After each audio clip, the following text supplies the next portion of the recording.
Temel İslam Ansiklopedisi 1. Cilt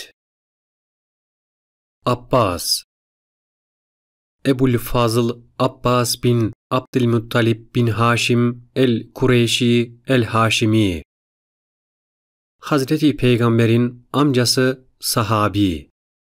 Adı Abbas, baba adı Abdülmuttalib bin Haşim, ana adı Nüteyle bint Ceneb.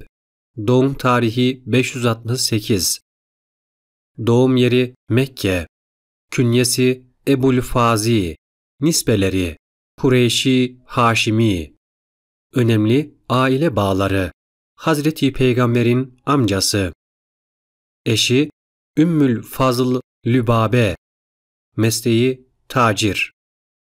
Müslüman olduğu tarih: Uzun süre Müslümanlığını gizledi, Mekke'nin fethinden kısa bir süre önce hicret edip açıkça Müslüman oldu. Tabakası sahabe.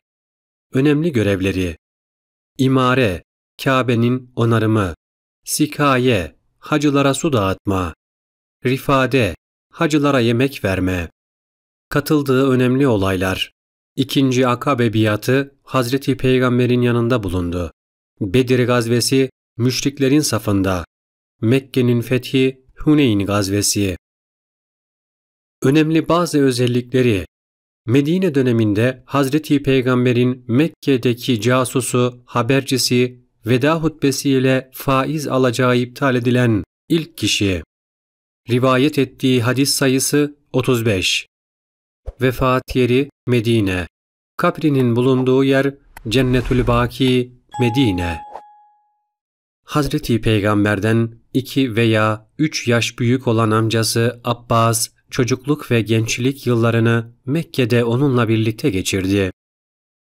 2 yaşındayken bir gün kayboldu ve annesi onun bulunması halinde Kabe'ye ipek örtüler örtmeyi adadı. Abbas bulunduktan sonra adağını yerine getiren annesi, tarihte ilk defa Kabe'ye örtü hediye eden kadın oldu. Abbas, gençlik yıllarından itibaren ticaretle uğraştı ve zengin oldu. Aynı zamanda Mekke'nin idaresini ellerinde bulunduran Kureyş kabilesinin önde gelenlerinden biriydi. İslam öncesi dönemde Mekke'deki idari işlerden imare, yani Kabe'nin onarımından sorumluydu. Hacılara su dağıtma, sikaye ve yemek verme, rifade görevlerini yürüten kardeşi Ebu Talib'in ekonomik durumu bozulunca bu görevleri de ondan devraldı. Yine Ebu Talib'in geçim yükünü hafifletmek için onun oğlu Cafer'i himayesine aldı. Ebu Talib'in diğer oğlu Ali'yi ise Hazreti Muhammed himayesine almıştı. Hazreti Abbas'ın ne zaman Müslüman olduğu bilinmemektedir. Bazı alimlere göre İslamiyet'in ilk günlerinde Müslüman olmuş, ancak sıkıntı içinde bulunan kimsesiz Müslümanlara ve Hazreti Peygamber'e yardım edebilmek için Müslümanlığını gizlemiştir. Hatta yine aynı sebeple Medine'ye hicret etmeyip Mekke'de kalmıştır. Birçok İslam alimi ise onun Mekke'nin fethinden kısa bir süre önce Müslüman olduğu kanaatindedir. Hazreti Abbas'ın geç bir tarihte Müslüman olduğu kabul edilse bile bundan önceki zamanlarda da hem İslamiyet'i benimseyenlerle ilişkileri daima çok iyi olmuş hem de aile fertlerinin Müslüman olmalarını hoşgörüyle karşılamıştır. Mesela karısı Ümmül Fazıl Lübabe, Hazreti Hatice'den sonra Müslüman olan ilk kadındır. Hazreti Abbas, Müslüman olmadan önceki dönemlerinde de yeğeni Hazreti Muhammed'e çok yardımcı olmuştur. Hazreti Peygamber'in hicretten kısa bir süre önce Medine'den gelen heyetle yaptığı görüşmelerin ikincisinde 2. Akabe biatı 622. Hazreti Abbas da hazır bulundu. Bu buluşmada Hazreti Peygamber adına Medinelilere hitap eden Abbas, yeğeninin hayatını tehlikeye atmayacaklarına ve hayatları pahasına onu koruyacaklarına dair kendilerinden teminat istedi. Hazreti Abbas'ın hicretten sonra Medine'deki Müslümanlarla ilk doğrudan münasebeti Bedir gazvesinde gerçekleşti. henüz Müslüman olmadığı yahut Müslüman olduğunu açıklamadığı için istemeden de olsa bu savaşta müşriklerin safında katıldı. Savaşta Müslümanlara esir düştü. Varlıklı olduğu için kendisinin ve diğer akrabalarının fidyelerini ödeyerek Mekke'ye döndü. Mekke'ye döndükten sonra oradaki fakir Müslümanları himaye etmeye devam etti.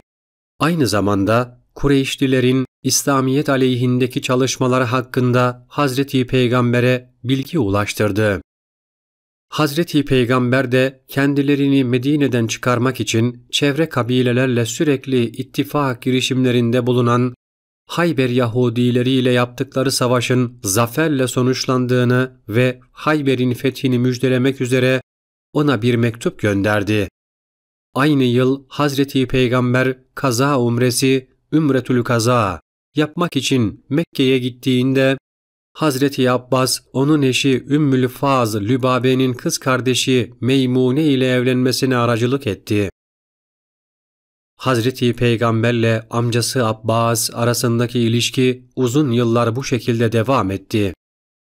Hazreti Abbas, Hazreti Peygamber'in Mekke'nin fethi için hazırlık yaptığı sırada Müslüman olduğunu açıkça ilan ederek Medine'ye hicret etti ve İslam ordusunun saflarında Mekke'nin fethine katıldı. Fetihten hemen sonra gerçekleşen Huneyn gazvesinin ilk anlarında İslam ordusu bozguna uğrayınca Müslümanlara Akabe'de ve Hudeybiye anlaşması sırasında Hazreti Peygamber'e bağlılık sözü verdiklerini gür sesiyle hatırlattı. Böylece İslam ordusunun tekrar toparlanarak düşmanı bozguna uğratmasına yardımcı oldu. Hazreti Peygamber amcası Abbas'ı çok sever, kendisinden sadece 2 veya 3 yaş büyük olmasına rağmen "İnsanın amcası babası gibidir" diyerek ona saygı gösterirdi. Ayrıca onu Kureyş'in en cömerti ve akrabalık bağlarına en çok riayet edeni diye övmüş, Hazreti Abbas'ı incitenlerin kendini incitmiş olacaklarını söylemiştir. Hazreti Peygamber vefat edince cenazesini defin için hazırlayanlar arasında Hazreti Abbas da bulunuyordu. Bir süre sonra ailenin hayatta kalan en yaşlı temsilcisi olarak Resul-i Ekrem'in kızı Hazreti Fatıma ile birlikte Halife Hazreti Ebubekir'in huzuruna çıkan Abbas, Hazreti Peygamber'in Fedek köyündeki arazisiyle Hayber'deki hissesini almak istedi. Ancak Hazreti Ebubekir, Allah Resulü'nün "Biz peygamberler miras bırakmayız" dediğini hatırlatarak onlara bu mirası alamayacaklarını söyledi. Hazreti Peygamber'in vefatından sonra yaklaşık 20 yıl daha yaşayan Hazreti Abbas, kendi adına bir liderlik iddiasında bulunmamış, Hazreti Ebubekir, Hazreti Ömer ve Hazreti Osman'ın halifeliklerini kabul etmiş ve onlardan saygı görmüştür. Hazreti Ömer, kıtlık yıllarında yağmur duasına çıkıldığı zaman Hazreti Abbas'ı kastederek "Peygamberin amcası hürmetine" diye dua edip yağmur isterdi. Hazreti Osman'ın halifeliğinin son yıllarında 90 yaşına yaklaşmışken Medine'de vefat eden Hazreti Abbas'ın 3 hanımından 10 erkek ve 3 kız çocuğu vardı. Oğullarından Abdullah bin Abbas önde gelen alim sahabilerdendir. Kendi adıyla anılan Abbasi devleti onun soyundan gelenler tarafından kurulmuştur. Kendisinden rivayet edilen hadisler en meşhur hadis kitaplarında yer almaktadır.